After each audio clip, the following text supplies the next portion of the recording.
이 시간에 우리가 3번의 B번부터 우리 보겠습니다. 하나님께서는 지혜에 있어서 무한하시고 영원하시고 불변하시다.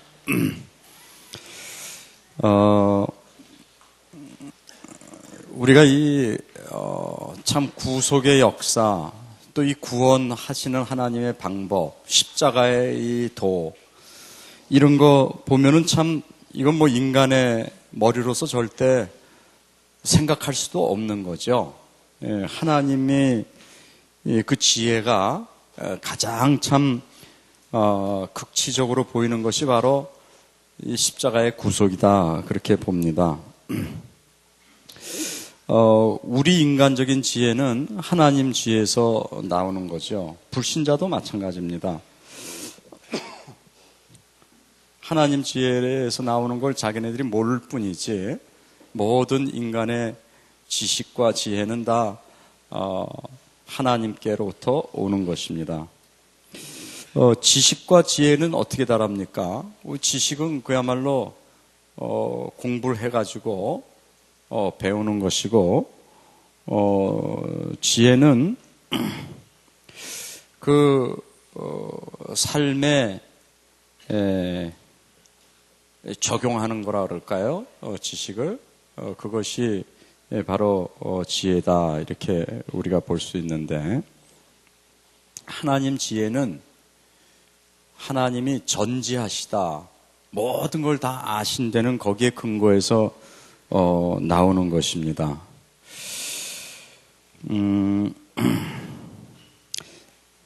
조금 전에도 말씀드렸지만 하나님 지혜는 그래서 미래의 모든 지식을 다 포함하고 있습니다. 자, 그러면 이제 금방 또 문제가 나올 수 있죠. 그럼 우리가 결정하고 우리가 알고 이러는 거는 우린 로봇이냐? 이제 이런 게 나오죠, 그죠? 우리가 생각하고 결정하고 하는 모든 거 하나님이 다 아신다. 그럼 우리는 뭐 결정할 필요도 없잖아요. 다 정해져 있다면. 그래서 로마 가톨릭 교회 같은 데서는 여러분 하여간 모든 인간의 그 몸부림이 하나님의 주권을 갖다가 삭감하게 됩니다. 항상 이거와 인간의 자유의지, 이것과의 싸움이에요, 어떻게 보면은. 그래서 어떠한 또 교리가 나왔냐 하면은 중간 지식이다, 이런 게 나왔습니다. 이 가톨릭에서 이제 말하는 거고, 뭐 다른 데서도 많이 이렇게 하는 건데, 이게 뭐냐 하면요, 지금같이 그렇게 하나님이 모든 걸 다 알고 계시고 정하였다, 이런 거에 하면은 인간이 결국 기계밖에 안 되는 거 아니냐, 이렇게 해가지고 뭐냐 하면 하나님은 모든 거를 다 아시는데 되어질 것까지 안 되는 말이 아니라 모든 가능성을 다 아신다. 그래서 제가 예를 들면 내가 오늘 지금 여기서 강의하고 저 어디로 예를 들면 어디를 간다 이거예요. 근데 하나님이 내가 어디로 가는 거를 다 아는 건 아니지만, 왜 아는 거 딱 알면 그 정해진 거랑 똑같으니까 뭐 우리 인간은 뭡니까? 그러니까 뭐냐, 내가 10가지면 10가지, 100가지면 100가지 가능성이 있단 말이에요. 내가 어디로 갈 것이. 그 하나님은 그 모든 가능성을 다 아신다는 것입니다. 그래서 내가 어떤 길로 가도 놀라지 않은 거죠. 하나님은 이미 다 가능성을 알고 있으니까. 그렇게 말해가지고 하나님의 주권과 인간의 자유의지를 갖다 다 같이 살리려고 하는 거를 중간 지식이다, 이렇게 말합니다. 그런데 그건 사실 말이 안 돼요. 그렇게 되면은 그건 결국 하나님의 주권이 침해되는 것입니다. 그죠? 하나님은 가능성을 다 알긴 알지만 실제로는 아는 게 아니다, 이렇게 결론이 나올 수밖에 없으니까요.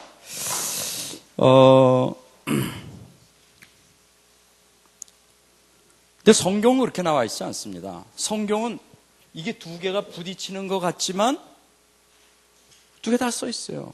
그리고 실제로 만일에 무언가가 하나가 희생돼야 된다면 당연히 이거 희생돼야죠. 인간의 자유의지를 살리기 위해서 하나님의 자유의지를 우리가 꺾을 수는 없는 것입니다. 그럼 말할 필요도 없죠. 인간의 자유의지가 더 중요합니까? 하나님의 자유의지가 더 중요합니까? 하나님이 창조 주시니까 지 마음대로 할 수 있는 건데. 하나님 마음대로 할 수 있잖아요. 이게 제가 그냥 망령 때 일컫네요, 장.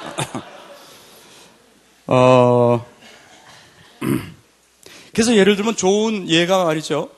주사위는 누가 던집니까? 내가 던지는 건 확실히 이건 자유롭게 던집니다.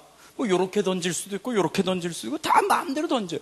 그러나 그 주사위가 뭐가 나올 것은 하나님이 결정한다고 말씀했어요. 여러분 가정 그걸 믿는 것입니다. 예.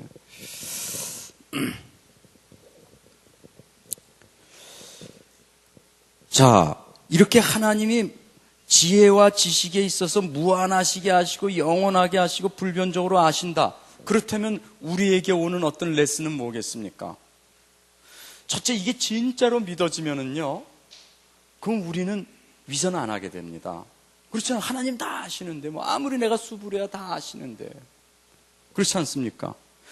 그렇기 때문에 이걸 제대로 믿는다면 우리는 우리의 위선이나 근심이나 걱정하고 이런 데서 우리가 해방됩니다. 당연하잖아요. 그죠?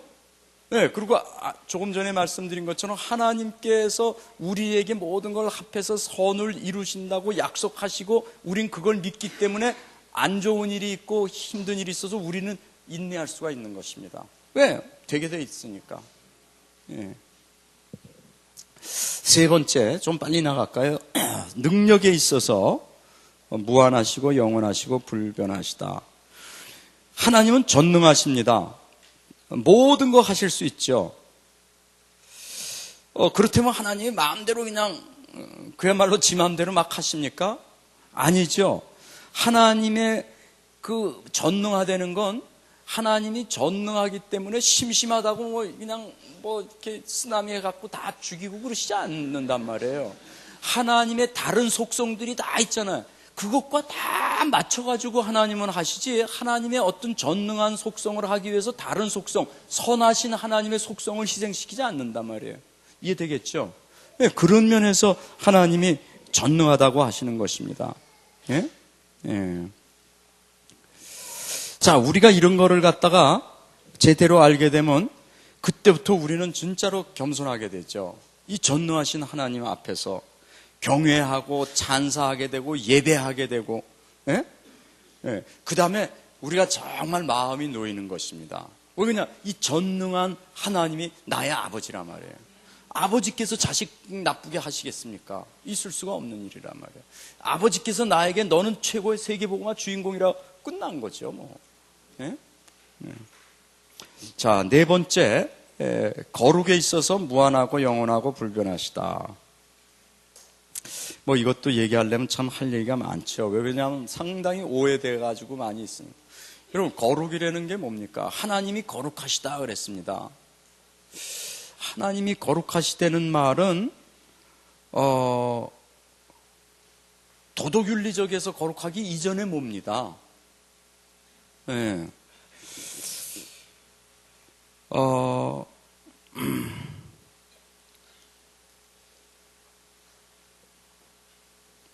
먼저 하나님이, 여러분, 거룩이라는 그 표현은 따로 띄어낸다는 거죠.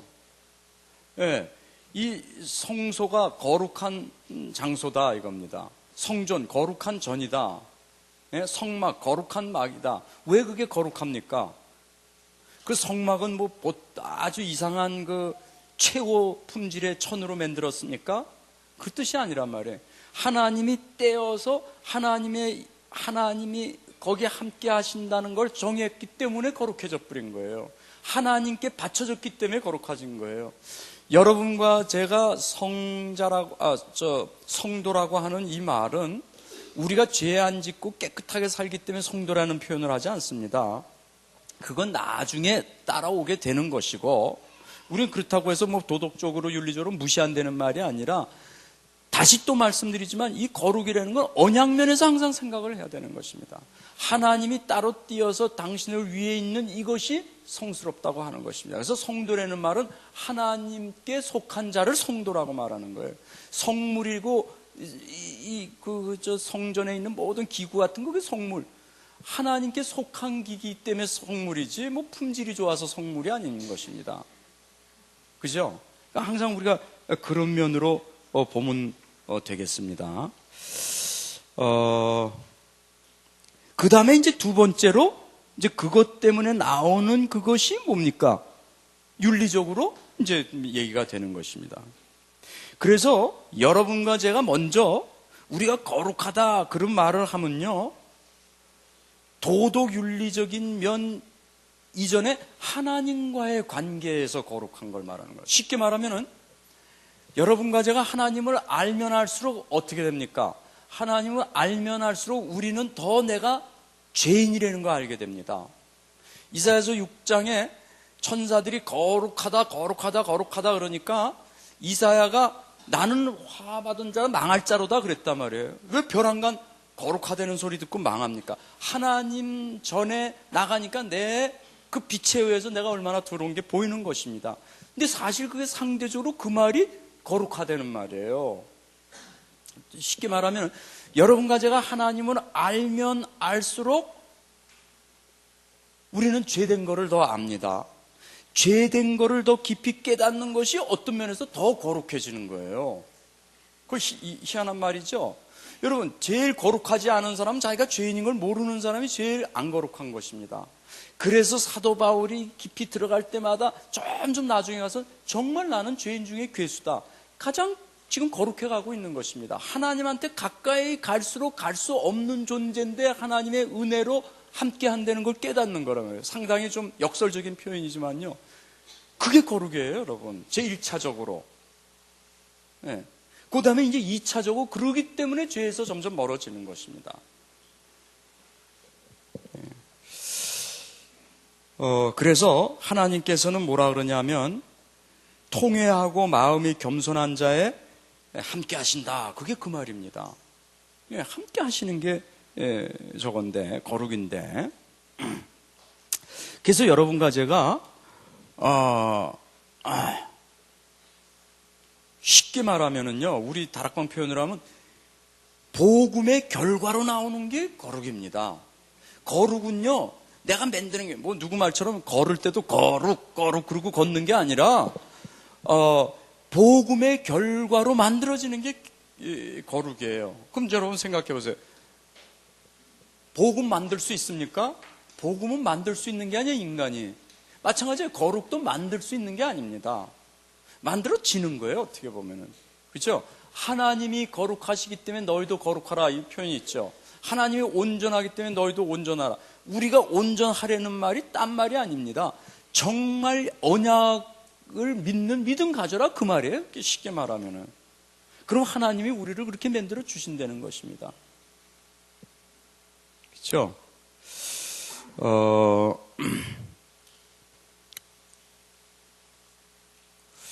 그래서 그러면 그것으로 끝이냐? 아닙니다.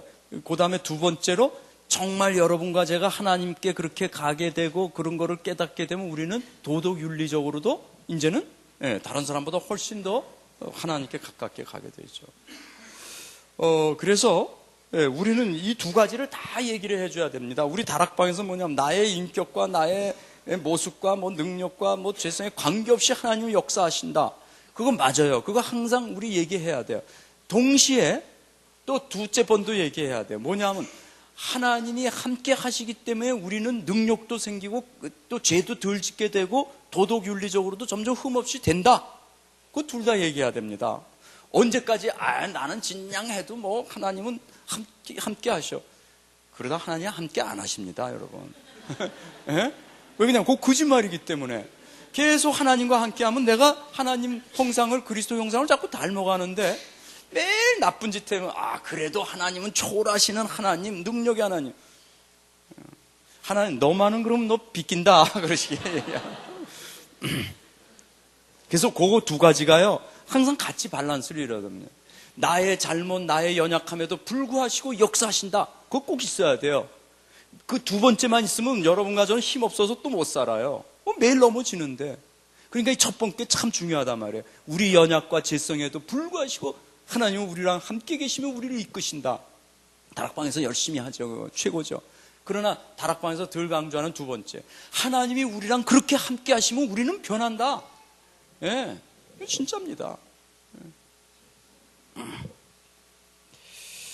자, 다섯 번째, 공의에 있어서 무한하고 영원하고 불변하시다. 자, 이 공의도 또 똑같아요, 여러분. 지금 여러분 쭉 가면 금방 아이디어가 실 거예요. 하나님의 공의라는 건요, 이게 착하고 나쁘고 이거를 가르는 그런 세상적인 의이기 전에 무슨 의입니까? 언약적인 의를 말하는 것입니다. 다시 말하면 하나님의 의라는 말은 무슨 말입니까? 언약을 하나님이 한번 딱 말씀하셨죠. 이 언약에 대해서 하나님은 절대로 틀리게 하지 않아요. 일관적으로 그 언약대로 하나님은 행하신다. 그게 하나님의 공의입니다.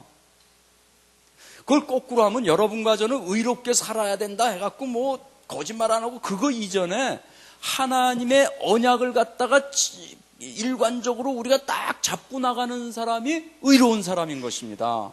이해됩니까? 그러니까 그것도 그리스도 아닙니까? 하나님의 의는 예수 그리스도입니다, 여러분. 하나님의 지혜는 예수 그리스도입니다. 여기 나오는 거 지금 다 그거 아닙니까? 하나님의 능력은 그리스도 예수입니다. 여러분 거기 가로친 거 딱 보세요. 하나님의 존재에 있어서 가장 하나님의 실존이 우리에게 두드러지게 나온 분이 예수 그리스도 아닙니까? 하나님의 지혜는 누굽니까? 고린도전서 1장 30절에 써 있잖아요. 그리스도는 우리의 하나님의 지혜요, 거룩이요, 그죠? 능력이요. 하나님의 의는 예수 그리스도가 하나님의 의인 줄 믿으시기 바랍니다. 선하신 게 누굽니까? 예수 그리스도가 가장 선한 자로 나타나신 것입니다. 예수님이 나는 진리요 길이요 생명이라 했잖아요. 얼마나 쉽게 이 하나님의 속성이 그리스도 예수랑 관련되면 이해하기 쉬워집니까? 이해되죠? 그런 식으로 우리가 생각해야지 현장과 연결되는 것입니다. 예. 자, 그러면 마찬가지입니다. 그 의로운 그것이 언약 관계로 있다면 뭡니까? 도덕적인 의 이전에 언약적인 의를 말하는 것입니다. 십자가상에 그리스도 예수의 의가 딱 드러난 것입니다.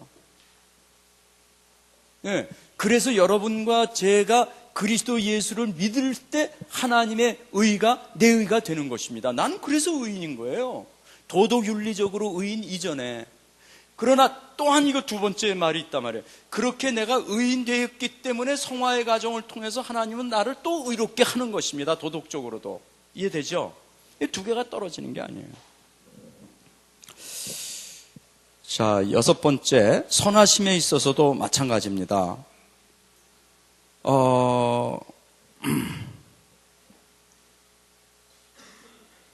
선은 뭡니까? 그야말로 좋은 것이죠.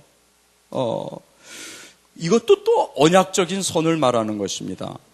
언약적인 선이라는 게 무슨 말입니까, 목사님? 하나님께서는 모든 인류에게 다 선을 행하세요. 그거를 일반 은총이라 그래요. 그죠? 비도 내려주시고 눈도 내려주시고 공기도 주시고 돈도 주시고 다 주세요. 선한 하나님이기 때문에 그럽니다. 하나님의 속성이 선하시기 때문에 그렇게 다 주세요. 근데 하나님은 특별히 언약 백성인 우리들에게 더 선해 주세요. 누구를 통해서? 그리스도 예수를 통해서. 그걸 언약적인 선이라고 합니다. 하나님은 나는 너의 하나님이 되고 너희는 나의 백성이 되리라는 그 언약에 중거해가지고 우리에게는 특별한 선을 주시는 것입니다. 그것이 뭐예요? 그리스도 예수의 또다시 십자가. 그래서 그 특별한 사랑. 근데 여러분 생각해 보세요. 그러면 이제 그 복음 깨닫는 데라는 게 그 말입니다.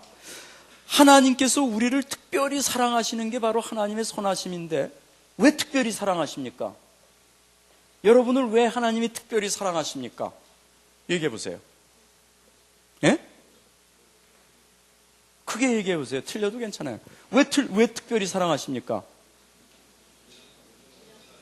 예? 아니, 내가 너희 하나님이 되겠다는 게 언약인데 왜 그러냐 말이에요. 왜 다른 사람 놔놓고 여러분을 하나님의 언약 백성으로 만들어갖고 사랑하냔 말이에요. 왜? 예? 아이, 말하면 그 이유 틀렸어요. 이유 없지, 모르죠, 뭐. 그렇지 않습니까? 아, 모르잖아요. 여러분이 왜 뭐 알아갖고 얘기하면 그건 벌써 이유가 있는 거 아닙니까? 그럼 벌써 여러분의 뭐가 선이나 무슨 공로가 있기 때문이라는 말밖에 더 됩니까? 뭐 거꾸로 내가 최고로 죄인이기 때문에 이렇게 말하지 않는 한에 있어서 몰라요.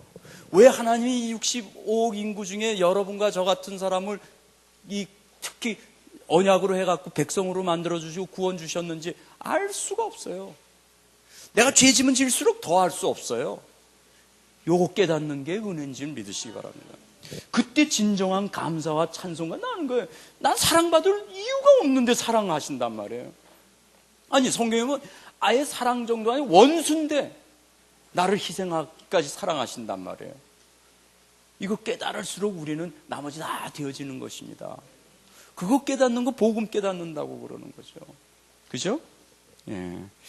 자, 마지막에 있어서 진리에 있어서 무한하시고 저거 하시다. 그렇죠? 하나님만이 참 진리입니다. 그래서 여러분 뭐 진리를 얘기하고 절대 그리스도 예수 빼놔선 진리 다 거짓말입니다. 예? 그래서 예수님이 나는 진리요 길리요 생명이야. 하나님만이 그 말씀을 하실 수 있는 것입니다. 하나님만이 진리요, 하나님만이 생명이요, 하나님만이 길이시기 때문에. 네, 그래서 여러분과 제가 다른 모든 신은 다 거짓입니다. 하나님만이 참이십니다. 하나님은 윤리적으로 믿을만하고 거짓 없으시고 언약적으로 신실하시고 말씀과 행위가 같으시고 그렇기 때문에 아까도 얘기했지만요. 그렇다고 해서 하나님의 여기서 이 진리가 무한하고 영원하고 불변하다는데 그러면 하나님이 이 연민이나 감정이나 이런 걸 나타내는 게 하나님이 변했다고 얘기할 수 있느냐? 그건 아닙니다. 여러분 보세요. 하나님은 부모가 자식을 뽀뽀도 해주고 어떨 때는 때리기도 해요. 그럼 때리는 건 사랑하지 않아서 때립니까? 아니에요. 부모의 사랑의 표현이 어떨 때는 껴안는 거로 나타나고 어떨 때는 때리는 거로 나타나요. 부모는 계속 신실한 것입니다. 그 자녀에게. 그죠? 마찬가지예요. 예. 하나님은 그 속성이 진리고 신실하십니다. 항상. 특별히 그 언약의 백성들에 대해서는 더더군다나 그렇습니다. 예? 그렇기 때문에 여러분과 저는 흔들릴 필요가 없는 거죠. 그거 생각하면 거죠. 예. 자, 우리 그 정도 하고요. 빨리 이제 사실 뭐 이 속성을 우리가 가지고 이렇게 여러분 묵상을 한번 해보세요. 상당한 은혜를 받습니다. 이렇게 언약과 복음과 전도의 관점으로 자꾸 생각하면은. 네 번째 하나님의 삼위일체에 들어가겠습니다. 여러분과 저는요, 이 삼위일체에 대해서는 결론으로는 잘 모릅니다. 끝까지 알 수 없어요. 그러나 삼위일체는 성경에서 말하는 한까지는 깊이 알아야 됩니다. 왜 그러냐? 어제도 말씀드렸지만 우리 참된 기독교가 모든 다른 거짓 종교랑 유별나게 갈라지는 게 여기서 갈라지기 때문에 삼위일체 하나님, 여기서 갈라진단 말이에요. 그렇죠? 그래서 삼위일체 하나님을 우리가 잘 알아야 됩니다. 삼위일체로는 구원론보다 더 많이 지금 다뤄지고 있습니다. 그런데 지금 삼위일체가 문제가 뭐냐 하면 여러분 삼위일체에 대해서 이렇게 책 쓴 거나 니케아 그 신조나 뭐 이런 걸 보면요. 성경적이라기보다는 상당히 좀 철학적이에요. 여러분 그 니케아 그거 신조에서 삼위일체 정의한 거 한번 읽어보세요. 상당히 이해 못해요. 불필요한 구분들을 많이 하는 것 같고 어려운 신학적 용어를 많이 동원했습니다. 그래서 어떻게 보면은 성경적으로 표현할 필요도 있다. 저는 그렇게 봅니다. 뭐 이게 니케아 그거를 부정하는 게 아니라 그 보통 뭐 평신도들이 읽어갖고 어떻게 알겠습니까? 의외로 여러분 우리 신학하는 데는 삼위일체라든지 신학이라는 말이든지 성례라는 말이든지 섭리라는 말이든지 이런 건 성경에는 없는 표현입니다. 다 만들어낸 거죠. 좀 더 잘 설명하려고 이것을 만들어낸 것인데 삼위일체라는 말도 마찬가지라 이겁니다. 그죠? 삼위일체라는 말이 성경에는 없죠. 그런데 왜 우리가 그 삼위일체라는 말을 만들어내서 이렇게 하는가? 이것밖에는 성경을 제대로 잘 설명할 길이 없기 때문에 그렇게 결론이 나온 것입니다. 인간이 일부러 만들어내갖고 성경을 갖다 붙인 것이 아니라 지금 이제 알겠지만 성령에 대해서 많이 생각해보고 성자가 어떤 분인가 생각해보고 성부가 어떤 분인가 나오는 거 보니까 결국은 하나님은 한 분이신데 하나님은 삼위로 되어 있구나. 각 위는 온전한 하나님이구나. 이렇게 결론을 낼 수밖에 없는 것입니다.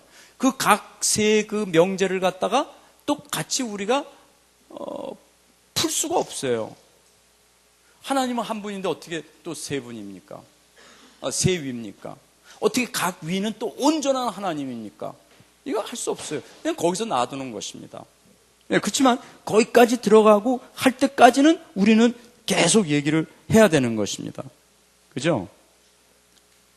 자, 이것이 성경에서 온 교리인데 여기에는 애널러지, 그 상사가 없습니다. 이렇게 비유적으로 뭐 비교해 갖고 왜 그러냐? 자연에서는 이런 걸 발견할 수가 없기 때문에. 그렇죠? 그래서 설명하는데 좀 애로가 많지만 이 비유하지 마세요, 여러분. 뭐 옛날엔 뭐 삼위일체 설명하기 위해서 뭐 전기로 해가지고 빛과 열과 뭐 이렇게 하고 말이죠. 또 물로 해가지고 고체는 얼음, 그다음엔 뭐 물 수증기. 하나님 무슨 수증기입니까? 그건 말도 그건 다 틀려요, 여러분. 그렇게 하는 거는 그건 벌써 그게 다 이단설입니다. 예를 들면은 삼위일체가 물 수증기 그건 뭡니까? 그걸 양태론이라고 그러는 것입니다. 똑같은 하나님인데 하나님이 성부도 됐다, 성자도 됐다, 성령이 되는 거. 그건 틀리잖아요. 성령은 항상 성령이고 성부는 항상 성령인데 어디 물이 됐다가 불이 됐다 그럽니까? 아니란 말이에요. 그러니까 여러분과 제가 이 삼위일체에서는 이렇게 뭐 이해를 도모하기 위해서 자꾸 이해를 쓰는데 가급적 안 쓰는 게 좋아요. 예. 왜 그러냐면 거기서 끝나는 게 아니에요. 그거를 갖다가 자꾸 사람이라는 건 상상발동해서 이상한 데로 다 끌고 간단 말이에요. 그래서 아주 그거를 우리가 조심해야 될 것입니다. 그래서 이 처음에 삼위일체가 나올 때는 성경적인 표현보다는 성경의 진리를 수호하기 위해서 교회가 계속 애를 썼습니다. 그래서 그런 어떤 명료한 그러한 표현을 하기 위해서 성경에 없는 단어들을 많이 하다 보니까 나중에는 그 그릭, 그 헬라의 그 단어, 우리나라 말로는 없는 단어들이 많아요. 사실 그 우시아, 지금 여기 삼위다, 우리나라, 난 이거 무슨 말인지 모르겠어, 이거. 이게 삼위다. 이게 뭐, 여러분 이거 설명합니까? 이게 뭐예요? 근데 이게 영어로는 뭐 persons. 그럼 이거 대강 뭔가가 들어온단 말이에요, 이게. 에? 근데 이게 뭔가. 오히려 더 헷갈리게 만드는 것 같아요, 저 같은 경우에. 그렇다고 사람이라고 쓸 수도, 사람이 아닌데, 하나님은. 근데 이거는 persons라는 말은 사람이라는 표현도 있지만 다른 의미로도 영어로 오거든요. 이게 이상하단 말이에요. 네, 그러니까는 여러분과 제가 이 삼위일체 할 때는 하여튼 이 유한한 인간이 무한하고 불변하고 영원한 하나님을 지금 다루는데 이게 한계가 있겠죠. 당연히 있어야겠죠. 그죠? 그래서 특별히 조심을 해야 됩니다. 삼위일체나 예수님의 인성과 신성이나 이런 걸 다룰 때는요, 성경에 나와 있는 바깥으로 나가면 안 돼요. 그렇다고 또, 그럼 몰라. 이렇게 하면 우리는 계속 우리도 모르게 하나님에 대해서 무지하게 됩니다. 하나님에 대해서 무지하게 되면 결국은 다 무지예요. 지금 이 신론이 뭡니까? 하나님에 대해 더 알수록 우리가 전도가 잘 되어지고, 우리도 바꿔지고 그러는데, 삼일체가 복잡해서 몰라. 거기서 끝나버리면요, 우린 무지해져요. 그 마귀의 작전입니다, 또. 자, 그러면 어떻게 됩니까? 이게 어떻게 보면 무슨 줄 타는 것 같은데요. 더 가도 안 가고 덜 가도 안 된단 말이에요. 성경에서 나오는 만큼은 가야 되는 거예요. 예. 자, 그런 정도 얘기하고, 그러면 구약을 우리 한번 잠깐 볼까요? 구약은 뭡니까? 구약에 삼위일체 있습니까? 숨겨져 있다, 이렇게 보통 봅니다. 예.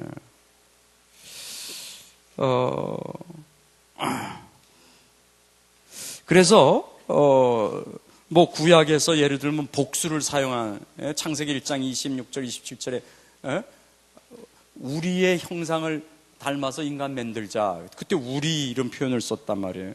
지금도 유대인들은 삼일체 안 믿지 않습니까? 그럼 왜 그렇게 우리 썼느냐? 그럴 때 참 그 사람들 해석하기 어렵습니다. 뭐, intensify, 강화하기 위해서 하나님의, 그런 그 존엄성을 높이기 위해서 복수를 쓴다. 매일 한데 만족할 만한 답이 별로 없습니다. 그뿐입니까?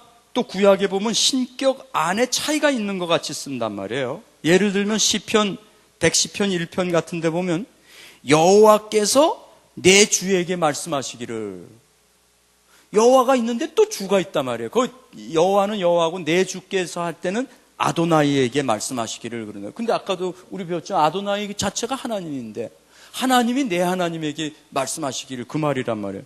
그런 거는 뭐 다르게 참 해석하기가 어렵죠. 그죠? 예. 또 어떤 데 보면 주의 사자, 쉽게 말하면 천사가 어떨 때는 하나님하고 동일되게 나오고 어떨 때는 또 다릅니다. 그렇죠? 예를 들면 아브라함에게 천사 셋이 나왔는데요, 그 중에 하나는 하나님처럼 얘기한단 말이에요. 내가 죄 용서해주고 안 해주고 막 그러겠다. 그건 하나님만이 하시는 건데 한단 말이에요. 이게 도대체 뭡니까? 네. 그러한 비슷한 배열이 바로 예수 그리스도 성육신입니다. 여러분, 예수 그리스도는 누굽니까? 인간입니까? 하나님입니까? 인간이면서 또 하나님이에요. 그렇죠? 네. 비슷한 그런 게 나타나는 것입니다. 자, 그뿐입니까? 구약의 메시아는 가끔 주님하고 또 성령과 관계가 되어서 객관적으로 나타날 때가 있습니다. 예를 하나만 들면 이사야서 48장 16절 보면 이렇게 써 있어요. 이제는 주 여호와께서, 뭐 아버지 말하는 거겠죠. 나와 성자 말씀하시는 거겠죠. 그 신을 보내셨느니라. 성령. 뭐 이거 가지고 삼위일체다 이렇게 우리가 딱 하기는 참 어렵지만 이런 말들이 구약에 이미 숨겨져 있다 이겁니다. 그죠?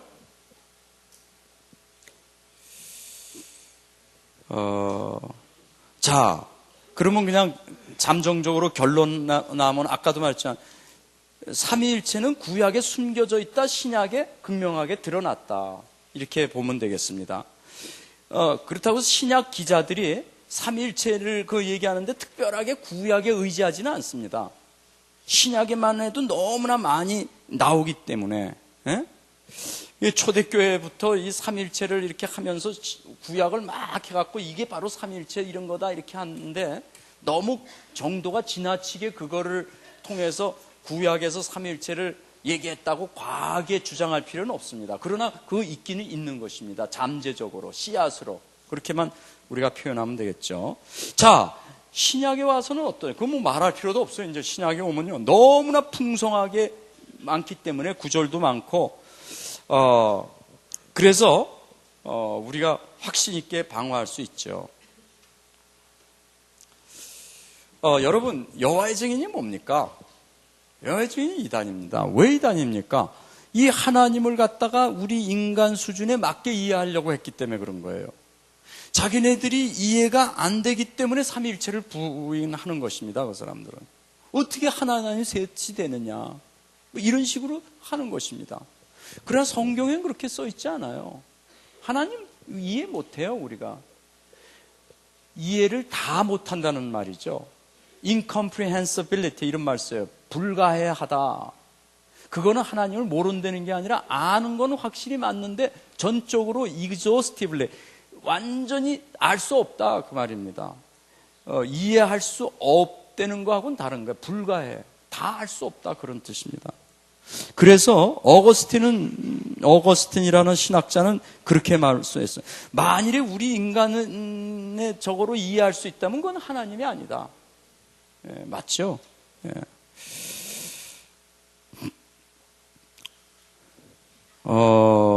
신약에서는 가장 그 본질적으로 삼위일체 얘기한 게 우리 마태복음 28장 18절에서 20절이죠. 그죠? 성부와 성자와 성령의 이름으로 세례를 주고, 그때 거기 보면요, 거기는 그게 단수고 그 앞에 정관사가 붙어 있습니다. The Father, the Son, and the Holy Spirit. 이건 다 각자 지금 다른 세 위라고 말하는 것입니다.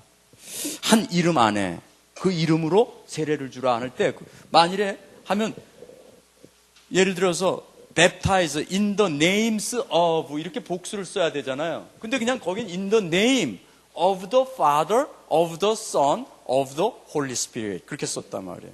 지금 삼위일체를 말하는 것입니다. 그래서 여러분과 제가 중요한 거 하나를 잡는다면요, 구약은 하나님의 유일성, 단일성을 강조를 많이 했고, 신약에 와서는 그 유일성 안에 다양성, 삼위를 강조를 많이 했습니다. 이렇게 보면 되겠죠. 특별히 성육신에 와서 이 삼위일체가 딱 정립이 되고, 성령의 강림, 오순절날 성령이 하나님인 걸 아주 극명하게 드러내는 것입니다. 이 두 구속 사건, 십자가 성육신 사건과 성령 강림 사건, 이것이 바로 이거를 통해서 삼일체 정립의 핵이 이루어졌다 그렇게 보면 되겠죠, 그죠? 자, 그러면은 우리가 한번 먼저 성부의 신성, 이거는 여러분과 제가 얘기할 필요 없죠. 보통 우리가 하나님 하면 성부를 얘기 많이 하니까. 예. 성부가 하나님이 아니다 이런 거 주장하는 사람은 거의 없습니다. 그렇죠? 예, 그러니까 그거는 우리가 그냥 지나고요. 중요한 거는 두 번째입니다. 왜 그냥 모든 시비가 지금 성자의 신성에서 많이 됩니다. 성령의 신성에 대해서는 오히려 말이 없어요. 왜? 대부분 성령이 하나님이 아니라고 생각하는 사람이 더 많으니까 그건 시비 별로 안 해요. 오히려 그건 파워고 에너지고 이렇지, 대부분 많은 사람들이 이렇게 생각하니까. 근데 성자는 요 하나님이라고 자꾸 그런단 말이에요. 그러니까 여기에 대해서 시비가 제일 많이 있는 것입니다. 그래서 여러분과 제가 이 성자의 신성에 대해서 조금 우리가 구체적으로 좀 알 필요가 있겠죠. 그리스도 성자의 신성을 증거하는 데 있어서 우리가 5가지로 한번 살펴볼 필요가 있습니다. 첫째는요, 메시아에 대한 구약의 예언들이 쫙 나와 있죠. 많죠. 그게 다 성자의 하나님 되심, 그리스도의 하나님 되심을 얘기하는 거고요. 두 번째는 예수님의 자기 증언, 예수님이 당신에 대해서 증언한 것이 많이 있습니다. 여기가 제일 지금 우리가 할 얘기가 많죠. 이 증언 속에서도 우리가 한번 한 5가지로 잠깐 한번 살펴봅시다. 이 두 번째, 예수님이 자기 증언을 했는데 이 안에 5가지로 한번 살펴봐요. 먼저 예수님이 자기 자신을 불렀는데 첫 번에 인자라고 불렀어요. 그죠? 근데 인자는 보통 우리는 그냥 예수님의 인성을 이렇게 얘기할 때 인자라고 한다. 근데 신학적으로는요, 그거보다는 신성을 사실 얘기하는 거예요.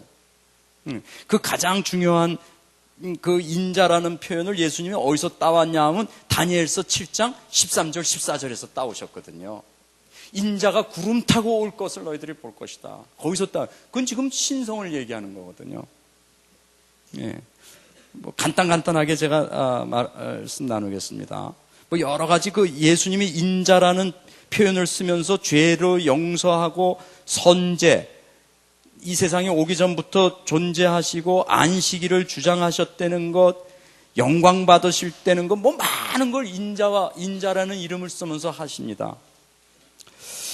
두 번째는 예수님이 자기 증언을 하는 데 있어서 하나님 아들이라는 말을 많이 쓰십니다. 근데 이 하나님 아들이라는 거는 하나님과 본질적으로 하나다 그럴 때 하나님 아들이라는 표현을 씁니다. 여러분과 제가 하나님의 자녀다 하는 거라고 다릅니다.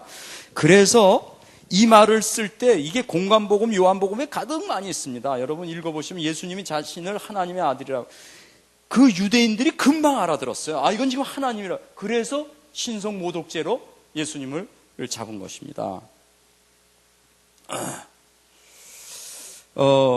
세 번째는 예수님이 자기 증언을 하는데 당신의 그 속성, 그게 신적인 속성이라는 걸 여러 군데서 알리십니다.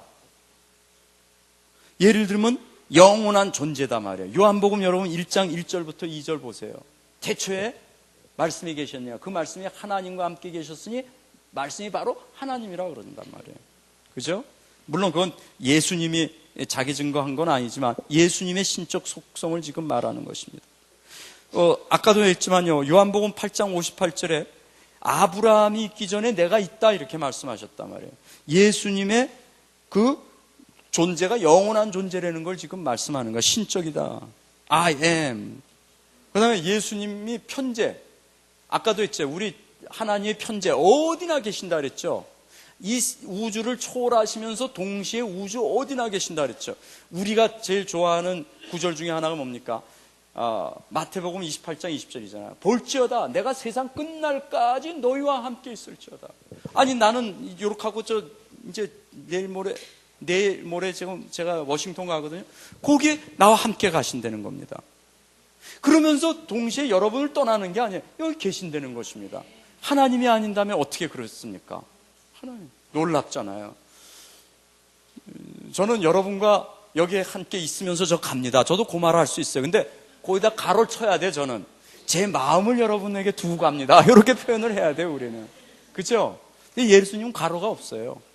볼지어다 땅 끝까지 내가 너희와 함께 있으리라. 네. 참 놀랍죠? 그 다음에 뭐 주님이 전능하다는 건 뭐 여기저기 많이 나오시는 거예요. 네? 그 다음에 기적, 능력 일으키고 하나님 영광, 그 다음에 기도 응답도 주님이 들어주세요. 대상만이 아니라 기도 응답을 주세요. 요한복음 14장 13절 네가 내 이름으로 내가 시행하리라. 네. 하나님이 응답 주잖아요. 근데 예수님이 응답 주시겠대요. 하나님이잖아요. 뭐 이게 예수님이 하나님이라는 거 한두 군데에서 이거 지금 말할 수 없는 거기 때문에 여러분이 예를 들어서 여호와 증인하고 하는데 할 말이 없다.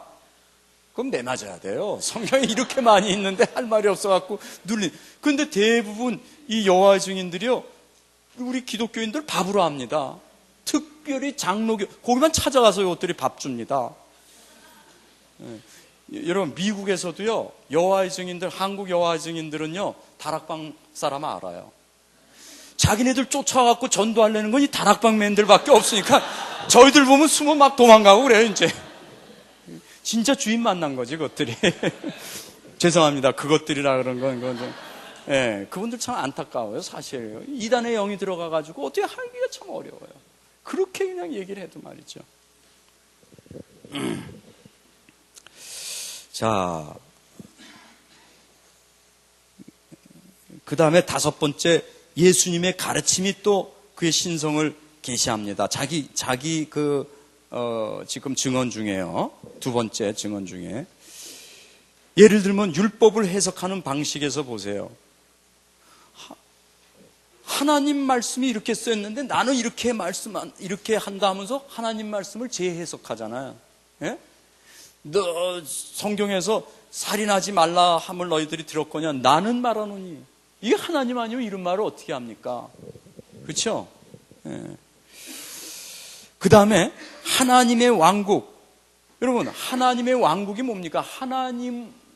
왕국이 하나님 거라는가? 하나님의 왕국이에요. 근데 예수님이 오면서 왕국이 도래했다. 그럼 누가 도래한 거예요? 하나님이 도래했다는 말이에요. 그렇죠? 다르게 어떻게 합니까? 뭐 이런 말 저런 말 뭐 너무나 많죠. 자, 그 정도 하고요. 아까 성자의 신성 5가지라는데 지금 2번째 했죠. 예? 자, 3번째는 부활. 예수님의 이 부활 사건은 이건 하나님이라는 걸 증거하는 것입니다. 우리 다락방 메시지 뭐 항상 나오니까. 자, 4번째는 신약 저자들이 증언한 걸 보면 압니다. 신약 저자들이 여기 나와 있는데 다 예수님을 하나님처럼 벌써 알고 썼습니다. 자, 마지막 5번째는 가능하면 여러분이 다 외우시기 바랍니다. 그리스도 거기에 하나님이라는 직설적인 표현을 쓴 게 신약에 9번이 나옵니다. 그거는 외우시기 바라요. 뭐냐면 첫 번째 요한복음 1장 1절. 네, 말씀이 곧 하나님이라 직설적으로 나왔죠. 2번째 1장 18절. 누구든지 하나님을 본 자가 없으되 독생하신 뭐예요? 네, 하나님이 나오셨다고 그렇게 얘기하고 있죠.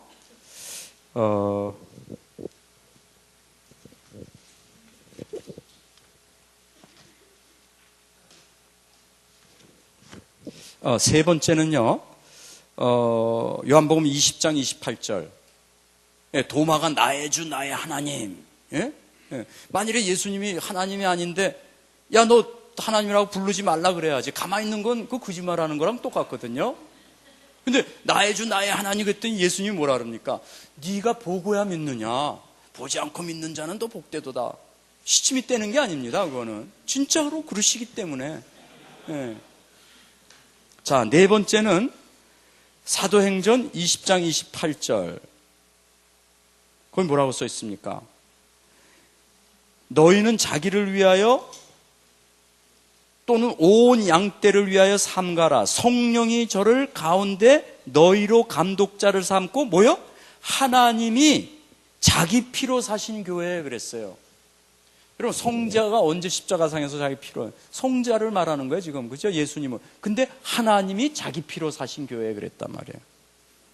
자, 5번째는 뭐가 있습니까? 로마서 9장 5절. 거기엔 이렇게, 조상들도 저희 것이요 육신으로 하면 그리스도가 저희에게서 나셨으니 저는 만물 위에 계셔 세세의 찬양을 받으실 뭐예요? 하나님이시라. 예, 참 놀랍죠? 6번째는 디도서 2장 13절이 있습니다. 디도서 2장 13절에 뭐라고 써있냐면요, 복스러운 소망과 우리의 크신 하나님 구주 예수 그리스도의 영광이, 하나님이면서 구주인 예수 그리스도의 영광이, 그렇게 써있어요. 7번째는 히브리서 1장 8절에 나와 있습니다. 거기 뭐라고 써 있습니까? 아들에 관하여는, 지금 성자에 관해서 말하는 거예요. 하나님이여 주의 보좌가 영영하며 주의 나라의 홀은 공평한 홀이니이다. 지금 성자에 관해서, 아들에 관해서 하는데 하나님이여 이러고 나왔단 말이에요. 자, 8번째는 베드로후서 1장 1절입니다. 거기 보면 이렇게 썼어요. 예수 그리스도의 종과 사도인 시몬 베드로는 우리 하나님과 구주이신 예수 그리스도의 의를 힘입어. 거기도 똑같이 했어요. 이거 한국말로는 약간 뭐 다르게도 해석할 수 있잖아요. 영어를 보면은요, 정확하게 나와 있습니다. Our God and Savior Jesus Christ. 이렇게 써 있단 말이에요. 자, 마지막으로 9번째. 요한일서 5장 20절에 나와 있습니다. 거기 이렇게 써 있죠. 또 아는 것은 하나님의 아들이 이르러 우리에게 지각을 주사 우리로 참된 자를 알게 하신 것과 또한 우리가 참된 자 곧 그의 아들 예수 그리스도 안에 있는 것이니 그는 참 하나님이요 영생이시라. 네, 이 9구절은 뭐 저도 다 못 외우지만 우리 한번 다 외웁시다. 그래가지고 이건 항상 쉽게 얘기할 수 있는 거거든요. 정확하게 표현한 거니까. 물론 그것도 원어로 보면요, 거기 몇 구절은 예를 들어서 뭐 이게 해석상 차이가 있습니다. 자꾸 이거 하나님 아니기를 원하는 사람이 해석을 틀리게 하려고 애쓰니까. 그러나 뭐 그런 건 무시하셔도 우리 한국 성경에는 정확히 다 하나님이라고 나와 있습니다.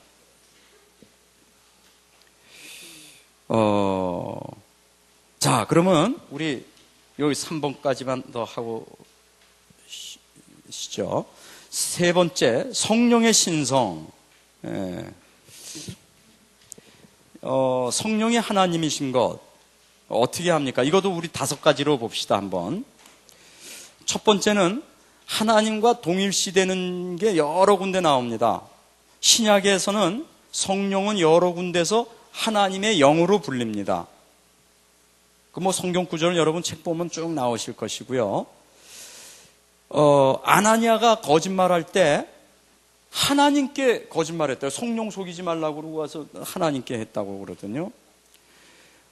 또 성령이 그냥 하나의 어떤 에너지고 파워가 아니라 성령이 인격이 있습니다. 사람처럼. 그러니까 하나님의 인격성을 얘기하는 거예요. 예를 들면 성령에게 거짓말했다. 성령에겐 거짓말 못한다. 이런 표현을 많이 쓰죠. 그죠? 성령이 슬퍼하신다. 근심케 하신다. 이게 다 성령이 인격이 있기 때문에 그러는 것입니다. three person, second person이기 때문에 그런 말을 하는 것입니다. 자, 두 번째는 성부와 성자와 동등한 그 위치에 나옵니다. 제일 우리가 잘 아는 것이 마태복음 28장 19절. 아까 성부, 성자, 성령의 이름으로 세례를 주고, 또 우리가 잘 아는 고린도후서 13장 14절에 우리가 저 마지막 축도할 때 나오죠. 성부, 성자, 성령의. 자, 세 번째는 아버지로부터 오셨습니다. 하나님 아버지로부터. 요한복음 15장 26절. 네 번째는 신적인 속성을 갖고 있습니다. 다시 말하면 영원성, 편재성, 전능, 전지, 주권 이런 데 성령님이 쓰임을 받고 있습니다. 거기 지금 시간상 이게 구절들은 제가 다 생략했습니다. 여러분 책에 보면 다 나와 있죠. 다섯 번째는 신적 사역, 하나님만이 하시는 사역을 성령님이 하십니다.